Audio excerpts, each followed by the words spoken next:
বাচ্চা নেয়ার উপযুক্ত বয়স কত? বিয়ের কতদিনের মধ্যে বাচ্চা নিলে ভালো?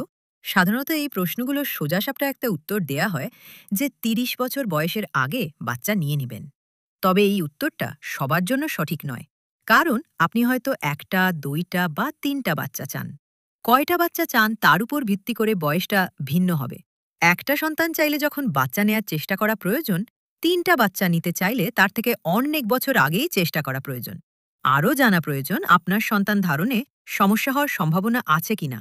কিছু লক্ষণ থাকলে আগে থেকেই ব্যবস্থা নেওয়া ভালো। এর সাথে আবার আছে আপনার জীবনের অন্যান্য হিসেব। কেউ কেউ চান পড়াশোনা শেষ করে বাচ্চা নিব, অনেকে ক্যারিয়ারটা একটু করে নিতে চান। তাই অনেকের প্রশ্ন থাকে প্রথম বাচ্চা নেয়ার আগে কতদিন পর্যন্ত অপেক্ষা করা যায়।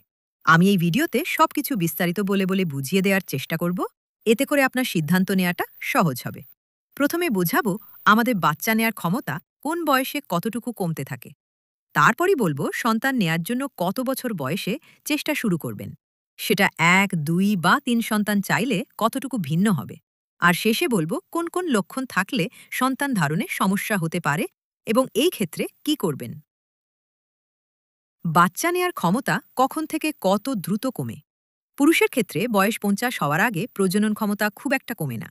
তবে নারীদের ক্ষেত্রে সন্তান ধারণের ক্ষমতা বয়সের সাথে সাথে অনেকটা কমে যায়। কতটা কমে সেটা একটা ছবির মাধ্যমে দেখিয়ে দিচ্ছি।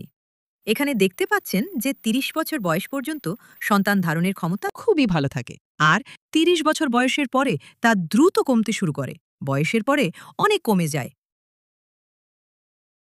নারীদের ক্ষেত্রে প্রজনন ক্ষমতা কমে যাওয়ার কারণ হল একজন নারী জন্মের সময় যে ডিম্বাণুগুলো নিয়ে জন্মে সেটাই তার সন্তান ধারণের পুঁজি, এবং বয়সের সাথে সাথে তা কমতে থাকে। জন্মের পরে নারী শরীরে আর নতুন করে ডিম্বাণু তৈরি হয় না।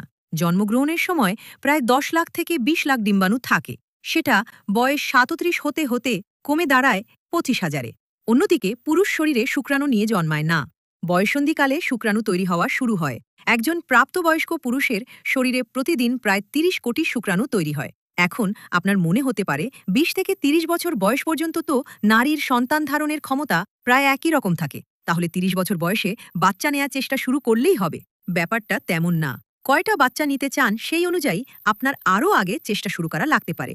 সেই বয়সটা কত সে আলোচনায় এখন চলে যাই। প্রথমে বলি যে দম্পতি একটি সন্তান চান তাদের ব্যাপারে। আপনি যদি ৩২ বছর বয়সে সন্তান নেয়ার চেষ্টা শুরু করেন তাহলে আপনার সফলতার সম্ভাবনা ৯০%। এই বয়সের পর থেকে সে সম্ভাবনা কমতে থাকবে। ৪৭ বছর বয়স হয়ে গেলে সম্ভাবনা নেমে আসে ৭৫%। আর বয়স ৪১ হয়ে গেলে সম্ভাবনা থাকে ৫০%। আপনি যদি ২ সন্তান চান তাহলে ২৭ বছর বয়সে চেষ্টা শুরু করলে সফলতার সম্ভাবনা থাকে ৯০%। বয়স ৩০ হয়ে গেলে সেই সম্ভাবনা কমে দাঁড়ায় ৭৫%। আর বয়স যদি ৩৮ হয়ে যায় তবে সম্ভাবনা নেমে আসে ৫০%।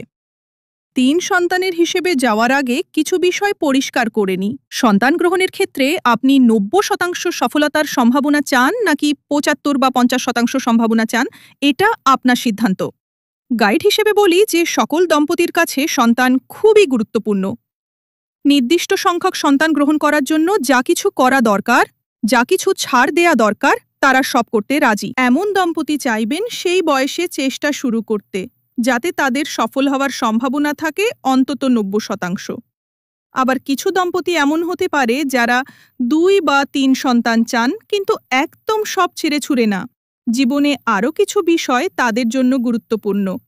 তারা হয়তো এমন বয়সে চেষ্টা শুরু করতে চাইবেন যখন যে কয়টি বাচ্চা তারা চান তাতে সফল হওয়ার সম্ভাবনা অন্তত ৭৫% থাকে। এখন আসি ৩ সন্তান চাইলে কোন বয়সে চেষ্টা শুরু করতে হবে। ২৩ বছর বয়সে শুরু করলে ৩ সন্তান হওয়ার সম্ভাবনা থাকে ৯০%। ৩১ বছর বয়সে শুরু করলে সেই সম্ভাবনা কমে দাঁড়ায় ৭৫%। আর ৩৫ বছর বয়সে শুরু করলে সম্ভাবনা থাকে ৫০%। আরেকটা গুরুত্বপূর্ণ কথা এই যে বয়সগুলো বললাম এটা আপনাকে ধারণা দেওয়ার জন্য, আর আমি বলেছি বিজ্ঞানের কথা। বায়োলজির কথা ছকের হিসেব দিয়ে তো আর জীবন চলে না। বাচ্চা নেওয়ার সিদ্ধান্ত আপনি অনেক কিছু বিবেচনা করে নেবেন এবং সিদ্ধান্তটা একান্তই আপনার এবং আপনার পার্টনারের। আমার এই ভিডিওর উদ্দেশ্য হলো আপনি যখন সিদ্ধান্ত নিচ্ছেন তখন যাতে আপনার হাতেই তথ্যগুলো থাকে, আর আপনি যখনই বাচ্চা নেওয়ার সিদ্ধান্ত নিন সফল হওয়ার সম্ভাবনা কতটুকু সেটা নিয়ে আপনার যেন একটা বাস্তবসম্মত ধারণা তৈরি হয়। আর যেই বয়সেই থাকেন না কেন কিছু নিয়ম মেনে চললে সন্তান ধারণের সম্ভাবনা বাড়ে।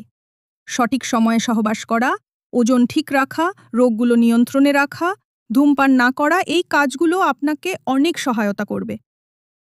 এখন আসি কি কি লক্ষণ দেখা দিলে গর্ভধারণের সমস্যা দেখা দিতে পারে। ভয় পেয়ে যাবেন না, এই লক্ষণ থাকলে যে সন্তান হবে না তা নয়, এটা সমস্যা দেখা দেওয়ার সম্ভাবনা মাত্র। এই লক্ষণগুলো থাকলে দেরি না করে আগে থেকেই চিকিৎসকের সাথে পরামর্শ করবেন। আপনার হয়তো কিছু পরীক্ষা নিরীক্ষা লাগতে পারে, একটু আগে থেকেই সন্তান নেওয়ার চেষ্টা করার প্রয়োজন হতে পারে।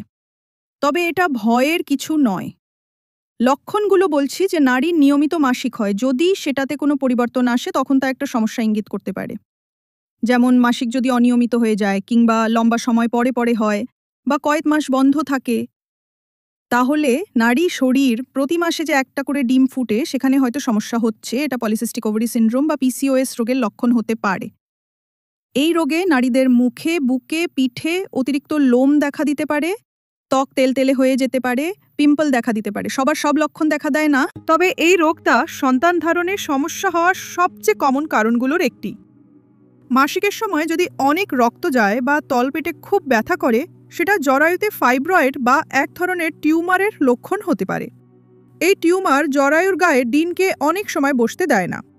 ফাইব্রয়েডের ফলে ডিম্বনালী মুখ আটকে যেতে পারে, তাই ডিমটা জরায়ুতে পৌঁছায় না।